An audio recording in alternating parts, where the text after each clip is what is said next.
नमस्कार, खबरां दे इस बुलेटिन विच तुहाडा स्वागत। मैं हरजिंदर कौर सैनी। पहला पेश ने चोणवीआं खबरां। प्रधानमंत्री नरेंद्र मोदी ने आत्मनिर्भर नारी शक्ति प्रोग्राम तहत कौमी पेंडू आजीविका मिशन के लाभपात्रियों, महिला स्वै सहायता संगठनों और कम्यूनिटी स्रोत के व्यक्तियों नाल चर्चा की। प्रधानमंत्री ने कहा कि अज बदलते हुए भारत में देश दीआं धीआं भैणां कोल भी अगे वधण के मौके वध रहे हैं। नरेंद्र मोदी ने कोरोना काल दौरान स्वै सहायता ग्रुपों वालों किए गए काम की भरपूर शलाघा की। विदेश मंत्रालय ने स्पष्ट किया कि काबल विच भारतीय दूतघर बंद नहीं किया जा रहा। भारत अफगानिस्तान की स्थिति ते लगातार नज़र रख रहा है। केंद्रीय मंत्रियों ने संसद के मॉनसून इजलास दौरान विरोधी पार्टियां के हिंसक और गैर जमहूरी वतीरे की सख्त शब्दों में निंदा करदे इसनूं भारतीय लोकतंत्र के इतिहास में एक काला अध्याय करार दिता। हिमाचल प्रदेश के किन्नौर जिले में बीते दिन ढिग्गां डिगन कारण वापरे हादसे में मृतकों की संख्या 15 तक पहुंची। आज़ादी का अमृत महोत्सव तहत भलके देश भर में फिट इंडिया फ्रीडम दौड़ का आरंभ किया जा रहा है। फिट इंडिया फ्रीडम दौड़ प्रोग्राम की शुरुआत युवा मामलों और खेडों बारे केंद्रीय मंत्री अनुराग ठाकुर वालों की जाएगी। ते हुण खबरां विस्तार नाल। प्रधानमंत्री नरेंद्र मोदी ने कहा कि अज बदलते हुए भारत में देश दीआं धीआं भैणां कोल भी अगे वधण के मौके वध रहे हैं। अज आत्मनिर्भर नारी शक्ति नाल संवाद दौरान प्रधानमंत्री ने कहा कि घर, पखाने, बिजली, पानी और गैस वर्गियां सहूलतां नाल महिलावां नूं जोड़िया जा रहा है। अज के इस समागम में पंडित दीन दयाल अंत्योदय योजना तहत कौमी पेंडू आजीविका मिशन के लाभपात्रियों, महिला स्वै सहायता संगठनों और कम्यूनिटी स्रोत के व्यक्तियों को संबोधन दौरान उन्होंने कहा कि धीआं भैणां की सिक्ख्या, सेहत, पोषण, टीकाकरण और होर लोड़ां बारे भी सरकार पूरी तरह संजीदगी नाल काम कर रही है। प्रधानमंत्री ने कहा कि सैल्फ हैल्प ग्रुपों तहत महिलावां वालों कोरोना काल में जिस तरीके नाल देश की सेवा की वो सचमुच ही बेमिसाल है। उन्होंने कहा कि महिलावां ने मास्क और सैनिटाइजर, लोड़वंदां तक भोजन पहुंचाउण, जागरूकता पैदा करन समेत अनेक खेत्रों में बेहतरीन काम किया।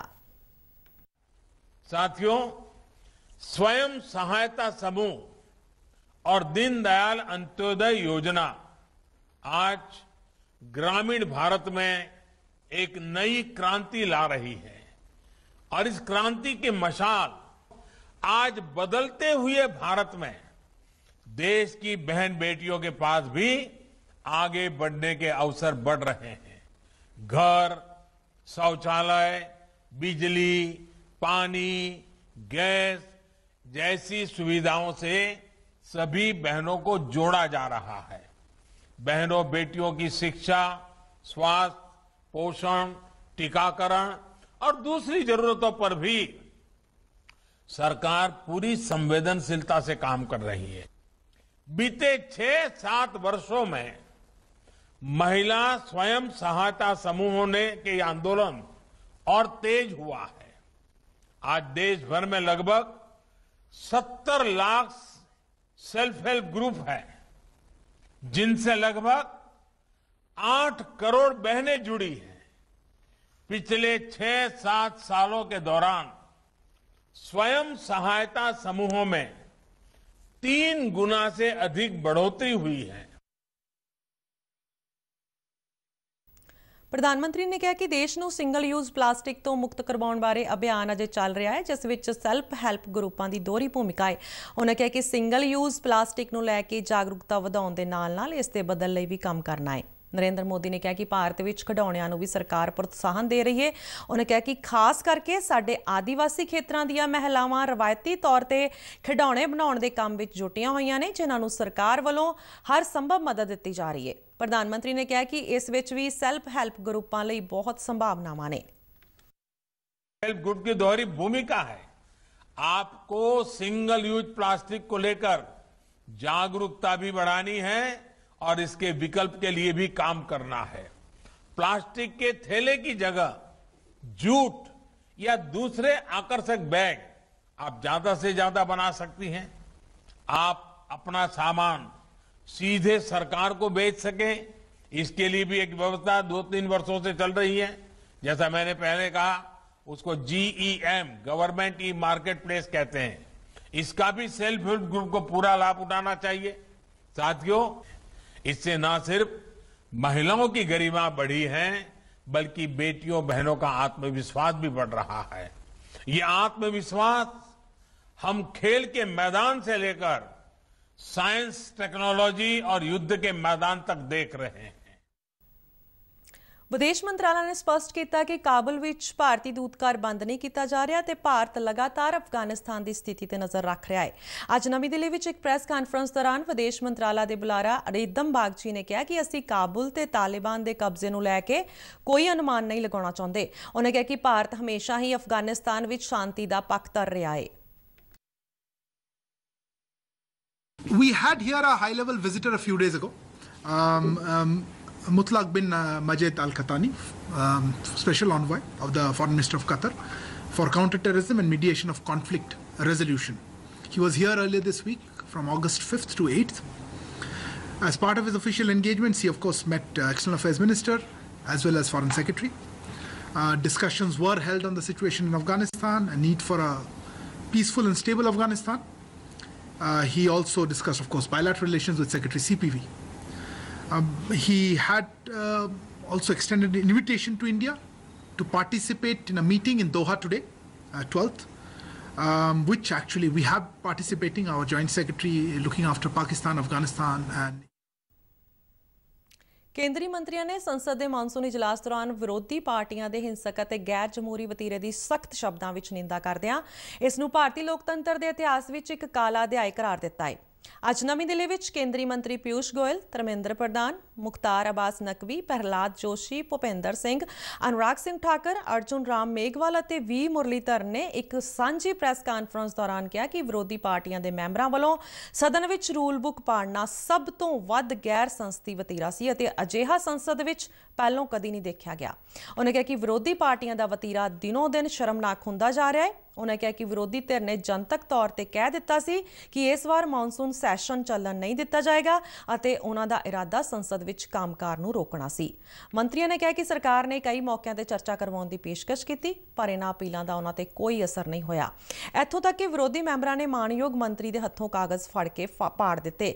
ਇੱਥੋਂ ਤੱਕ ਕਿ ਮਾਣਯੋਗ ਪ੍ਰਧਾਨ ਮੰਤਰੀ ਨੂੰ ਵੀ ਮੰਤਰੀ ਮੰਡਲ ਵਿੱਚ ਸ਼ਾਮਲ ਕੀਤੇ ਗਏ ਨਵੇਂ ਮੰਤਰੀਆਂ ਦੀ ਸਦਨ ਵਿੱਚ ਜਾਣ ਪਛਾਣ ਕਰਵਾਉਣ ਦੀ ਆਗਿਆ ਨਹੀਂ ਦਿੱਤੀ ਗਈ। ਪਿਊਸ਼ ਗੋਇਲ ਨੇ ਕਿਹਾ ਕਿ ਕੁਝ ਮੈਂਬਰ ਤਾਂ ਸਦਨ ਦੇ ਗਰਭ ਗ੍ਰਹਿ ਵਿਖੇ ਪਏ ਮੇਜ਼ ਤੇ ਚੜ ਗਏ ਅਤੇ ਸਭਾਪਤੀ ਵੱਲ ਰੂਲ ਬੁੱਕ ਸੁੱਟੀ। ਉਹਨਾਂ ਕਿਹਾ ਕਿ ਅਜਿਹਾ ਸ਼ਰਮਨਾਕ ਵਤੀਰੇ ਨਾਲ ਸੰਸਦ ਦੀ ਗਰਿਮਾ ਨੂੰ ਭਾਰੀ ਠੇਸ ਪੁੱਜੀ ਹੈ। ਕੇਂਦਰੀ ਮੰਤਰੀ ਨੇ ਕਿਹਾ ਕਿ ਵਿਰੋਧੀ ਮੈਂਬਰ ਜਨਤਾ ਦੀ ਭਲਾਈ ਦੇ ਮੁੱਦਿਆਂ ਤੇ ਚਰਚਾ ਨਹੀਂ ਚਾਹੁੰਦੇ ਸਨ। ਉਹਨਾਂ ਇਹਨਾਂ ਮੈਂਬਰਾਂ ਵਿਰੁੱਧ ਸਖਤ ਕਾਰਵਾਈ ਦੀ ਮੰਗ ਕੀਤੀ। ਕੇਂਦਰੀ ਮੰਤਰੀਆਂ ਨੇ ਕਿਹਾ ਕਿ ਵਿਰੋਧੀ ਪਾਰਟੀਆਂ ਰੌਲੇ ਰੱਪੇ ਦੌਰਾਨ ਸੰਸਦ ਵਿੱਚ ਬਿੱਲ ਪਾਸ ਕੀਤੇ ਜਾਣ ਦਾ ਮੁੱਦਾ ਚੁੱਕ ਰਹੀਆਂ ਨੇ ਪਰ ਇਹ ਇਸ ਕਰਕੇ ਹੋਇਆ ਕਿਉਂਕਿ ਇਹਨਾਂ ਮੈਂਬਰਾਂ ਨੇ ਸੰਸਦ ਵਿੱਚ ਚਰਚਾ ਨਹੀਂ ਹੋਣ ਦਿੱਤੀ ਤੇ ਅਜਿਹੀ ਸੂਰਤ ਵਿੱਚ ਹੋਰ ਕੋਈ ਚਾਰਾ ਨਹੀਂ ਸੀ। ਇਹਨਾਂ ਮੰਤਰੀਆਂ ਨੇ ਸੰਸਦੀ ਅਮਲ 'ਚ ਰੁਕਾਵਟ ਪਾਉਣ ਦੇ ਮਕਸਦ ਨਾਲ ਵਿਰੋਧੀ ਮੈਂਬਰਾਂ ਤੇ ਹਿੰਸਾ ਅਤੇ ਸਟਾਫ ਨਾਲ ਹੱਥੋਂਪਾਈ ਹੋਣ ਦੀ ਸਖਤ ਸ਼ਬਦਾਂ 'ਚ ਨਿੰਦਾ ਕੀਤੀ। वो तो और सीना चौड़ा करके कह रहे कि हम 100 बार और ऐसी घटनाएं करेंगे। ये पार्लियामेंट्री डेकोरम, ये पार्लियामेंट्री शिष्टाचार का जो प्रतीक आज कांग्रेस के, आम आदमी पार्टी के, तृणमूल कांग्रेस के सांसदों ने देश के समक्ष रखा है, मैं समझता हूं पूरे सदन की गरिमा, सदन की कार्रवाई के ऊपर एक जनता के बीच में बड़ा प्रश्न चिन्ह खड़ा कर दिया विपक्ष ने कि वो आगे देश को किस दिशा में लेके जाना चाहते हैं, हमारे युवा युवतियों को क्या दृश्य दिखाना चाहते हैं भारतीय पार्लियामेंट्री डेमोक्रेसी का। नए मंत्रिमंडल का भी परिचय कराने का अवसर तक नहीं दिया। मंत्री जो स्टेटमेंट देना चाहते थे उसको फाड़ने का काम भी किया। यहां तक कि माननीय प्रधानमंत्री जी ने नए मंत्रियों को कहा कि आप राज्यसभा में जाके डिबेट्स को जरूर सुनिए, बहुत क्वालिटी डिबेट्स होती हैं, आपको वहां समय लगाना चाहिए। लेकिन जब हमारा अनुभव आया, जब मंत्री वापस आकर मिलते हैं कि ये टेबल किस लिए है, नाचने के लिए है, किसका काम कुछ और है? क्या इसी राज्यसभा में आने के लिए कहा था जहां पर ये सब हुआ है, जहां लोकतंत्र शर्मसार हुआ, अपमानित हुआ? ਇਸੇ ਦੌਰਾਨ ਕਾਂਗਰਸ ਪਾਰਟੀ ਦੇ ਸਾਬਕਾ ਪ੍ਰਧਾਨ ਰਾਹੁਲ ਗਾਂਧੀ ਅਤੇ ਹੋਰ ਵਿਰੋਧੀ ਲੀਡਰਾਂ ਦੀ ਅਗਵਾਈ ਵਿੱਚ ਸੰਸਦ ਮੈਂਬਰਾਂ ਨੇ ਅੱਜ ਨਵੀਂ ਦਿੱਲੀ ਵਿੱਚ ਸੰਸਦ ਭਵਨ ਤੋਂ ਵਿਜੇ ਚੌਂਕ ਤੱਕ ਰੋਸ ਮਾਰਚ ਕੱਢਿਆ। ਉਹਨਾਂ ਇਲਜ਼ਾਮ ਲਗਾਇਆ ਕਿ ਵਿਰੋਧੀ ਮੈਂਬਰਾਂ ਨੂੰ ਸਦਨ ਵਿੱਚ ਬੋਲਣ ਨਹੀਂ ਦਿੱਤਾ ਗਿਆ। ਇਹਨਾਂ ਮੈਂਬਰਾਂ ਨੇ ਰਾਜ ਸਭਾ ਵਿੱਚ ਵਿਰੋਧੀ ਮੈਂਬਰਾਂ ਵਿਰੁੱਧ ਹਿੰਸਾ ਕੀਤੇ ਜਾਣ ਦਾ ਇਲਜ਼ਾਮ ਲਗਾਉਂਦਿਆਂ ਕਿਹਾ ਕਿ ਉਹਨਾਂ ਨੂੰ ਸੰਸਦ ਵਿੱਚ ਖੇਤੀ ਕਾਨੂੰਨਾਂ, ਪੈਗਾਸਸ ਜਾਸੂਸੀ ਮਾਮਲਾ ਤੇ ਮਹਿੰਗਾਈ ਵਰਗੇ ਮੁੱਦਿਆਂ ਤੇ ਨਹੀਂ ਬੋਲਣ ਦਿੱਤਾ ਗਿਆ। ਇਸ ਕਰਕੇ ਹੁਣ ਉਹ ਸੰਸਦ ਤੋਂ ਬਾਹਰ ਆ ਕੇ ਬੋਲ ਰਹੇ ਨੇ। ਹਿਮਾਚਲ ਪ੍ਰਦੇਸ਼ ਦੇ ਕਿਨੌਰ ਜ਼ਿਲ੍ਹੇ ਵਿੱਚ ਬੀਤੇ ਦਿਨ ਢਿੱਗਾ ਡਿੱਗਣ ਕਾਰਨ ਵਾਪਰੇ ਹਾਦਸੇ ਵਿੱਚ ਮ੍ਰਿਤਕਾਂ ਦੀ ਸੰਖਿਆ 15 ਤੱਕ ਪਹੁੰਚ ਗਈ ਹੈ। ਜ਼ਿਲ੍ਹੇ ਦੇ ਡਿਪਟੀ ਕਮਿਸ਼ਨਰ ਆਬਿਦ ਹੁਸੈਨ ਸਾਦਿਕ ਨੇ ਦੱਸਿਆ ਕਿ ਅੱਜ ਰਾਹਤ ਤੇ ਬਚਾਅ ਕਾਰਜਾਂ ਦੌਰਾਨ 5 ਹੋਰ ਲਾਸ਼ਾਂ ਬਰਾਮਦ ਕੀਤੀਆਂ ਗਈਆਂ। ਰਾਹਤ ਤੇ ਬਚਾਅ ਟੀਮਾਂ ਨੂੰ ਕਾਫੀ ਮੁਸ਼ੱਕਤ ਤੋਂ ਬਾਅਦ ਵੀ ਹਾਦਸੇ ਦਾ ਸ਼ਿਕਾਰ ਹੋਈ ਹਿਮਾਚਲ ਰੋਡ ਟਰਾਂਸਪੋਰਟ ਕਾਰਪੋਰੇਸ਼ਨ ਦੀ ਬੱਸ ਦਾ ਪਤਾ ਨਹੀਂ ਲੱਗ ਸਕਿਆ ਸੀ। ਅੱਜ ਉਸ ਬੱਸ ਦਾ ਮਲਬਾ ਬਰਾਮਦ ਹੋਇਆ, ਜਿਸ ਵਿੱਚੋਂ ਇੱਕ ਲਾਸ਼ ਅਤੇ ਮਲਬੇ ਦੇ ਨੇੜਿਓਂ 4 ਲਾਸ਼ਾਂ ਬਰਾਮਦ ਹੋਈਆਂ। ਦੱਸਿਆ ਜਾ ਰਿਹਾ ਹੈ ਕਿ ਇਸ ਬੱਸ ਤੋਂ ਇਲਾਵਾ 2 ਕਾਰਾਂ, ਇੱਕ ਮੁਸਾਫਰ ਮੋਟਰ ਗੱਡੀ ਅਤੇ ਇੱਕ ਟਰੱਕ ਜ਼ਮੀਨ ਖਿਸਕਣ ਅਤੇ ਢਿੱਗਾਂ ਡਿੱਗਣ ਕਾਰਨ ਭਾਰੀ ਮਲਬੇ ਦੇ ਹੇਠਾਂ ਦਬ ਗਏ। ਪੁਲਿਸ ਸੂਤਰਾਂ ਅਨੁਸਾਰ ਘਟਨਾ ਵਾਲੇ ਖੇਤਰ ਚੋਂ ਹੁਣ ਤੱਕ ਤਲਾਸ਼ੀ ਅਭਿਆਨ ਦੌਰਾਨ ਮ੍ਰਿਤਕਾਂ ਸਮੇਤ 26 ਲੋਕਾਂ ਨੂੰ ਕੱਢਿਆ ਗਿਆ ਹੈ। ਬੀਤੀ ਰਾਤ NDRF, IDBP, ਸੂਬਾ ਪੁਲਿਸ ਅਤੇ ਹੋਮਗਾਰਡ ਦੇ ਜਵਾਨਾਂ ਦੀਆਂ ਬਚਾਅ ਟੀਮਾਂ ਨੇ ਹਾਦਸੇ ਦਾ ਸ਼ਿਕਾਰ ਹੋਏ ਲੋਕਾਂ ਨੂੰ ਉੱਥੋਂ ਕੱਢਿਆ। NDRF ਦੀ ਇੱਕ ਹੋਰ ਕੰਪਨੀ ਨੂੰ ਰਾਹਤ ਕਾਰਜਾਂ ਲਈ ਸੱਦਿਆ ਗਿਆ। ਡਿਪਟੀ ਕਮਿਸ਼ਨਰ ਨੇ ਦੱਸਿਆ ਕਿ ਹਾਦਸੇ ਵਾਲੀ ਥਾਂ ਤੋਂ 13 ਵਿਅਕਤੀਆਂ ਨੂੰ ਸੁਰੱਖਿਅਤ ਬਚਾਇਆ ਗਿਆ, ਜਿਨ੍ਹਾਂ ਨੂੰ ਭਾਵਨਗਰ ਦੇ ਸਿਵਲ ਹੈਲਥ ਸੈਂਟਰ ਵਿੱਚ ਭੇਜਿਆ ਗਿਆ। ਉਹਨਾਂ ਖਦਸ਼ਾ ਜ਼ਾਹਿਰ ਕੀਤਾ ਕਿ ਇਸ ਘਟਨਾ ਵਿੱਚ ਮਰਨ ਵਾਲਿਆਂ ਦੀ ਗਿਣਤੀ ਹੋਰ ਵੱਧ ਸਕਦੀ ਹੈ, ਕਿਉਂਕਿ ਬੱਸ ਅਤੇ ਬਲੈਰੋ ਕੈਂਪਰ ਦੇ ਕਈ ਮੁਸਾਫਰ ਅਜੇ ਵੀ ਲਾਪਤਾ ਦੱਸੇ ਜਾ ਰਹੇ ਨੇ। आज़ादी का अमृत महोत्सव तहत भलके देश भर विच फिट इंडिया फ्रीडम दौड़ का आरंभ किया जा रहा है। इस देशव्यापी प्रोग्राम की शुरुआत कल सवेरे युवा मामलों ते खेडां बारे केंद्री मंत्री अनुराग ठाकुर वालों की जाएगी और देश भर विच 75 ਵੱਖ-ਵੱਖ इतिहासक थावां तो फिट इंडिया फ्रीडम रन लई ਵੱਖ-ਵੱਖ अदारे ते देशवासी जुड़नगे। फिट इंडिया फ्रीडम दौड़ का आयोजन 13 अगस्त तो 2 अक्तूबर तक करवाया जा रहा है। इस समय दौरान देश के 744 ਜ਼ਿਲ੍ਹਿਆਂ ਵਿੱਚ ਸਮਾਗਮ ਕਰਵਾਏ ਜਾਣਗੇ। इन्हां समागमां ਵਿੱਚ 75 ਪਿੰਡ ਅਤੇ कोई 30,000 ਵਿਦਿਅਕ ਸੰਸਥਾਵਾਂ शामिल ਹੋਣਗੀਆਂ। अनुराग ठाकुर ने कहा कि ਅਸੀਂ देश की आज़ादी के 75वें ਵਰ੍ਹੇ ਵਿੱਚ दाखिल हो रहे हैं ਅਤੇ इस मौके ਨੂੰ ਸਾਰਿਆਂ ਨੂੰ ਤੰਦਰੁਸਤ ਅਤੇ ਦਰੁਸਤ ਰਹਿਣ ਦਾ ਸੰਕਲਪ ਕਰਨਾ ਚਾਹੀਦਾ ਹੈ। उन्होंने कहा कि सेहतमंद भारत ही मजबूत भारत हो सकता है। अनुराग ठाकुर ने फिट इंडिया फ्रीडम दौड़ ਵਿੱਚ ਸਾਰਿਆਂ ਨੂੰ ਹਿੱਸਾ ਲੈਣ ਦੀ अपील की ਤਾਂ ਜੋ ਇਸ ਜਨ ਅੰਦੋਲਨ ਬਣਾਇਆ ਜਾ ਸਕੇ।